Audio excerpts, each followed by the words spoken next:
Hi, this is John with WTI.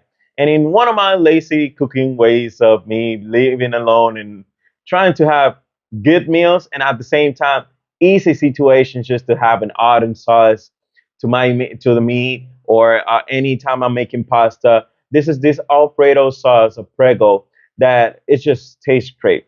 So having the opportunity just to dress your make a sauce out of this just to mix it with your pasta, great option. Meat, great option. Anything, you can name it.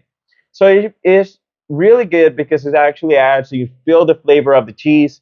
The texture of the sauce is really good. It's soft and it's like silk and smooth, but it's not too overpowering that the meats or the pastas that you are going to use this sauce with is going to overtake the flavor of the other ingredients.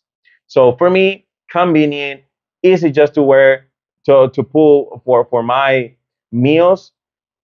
I cannot ask for more. So this was John with WTI, and that was my point of view.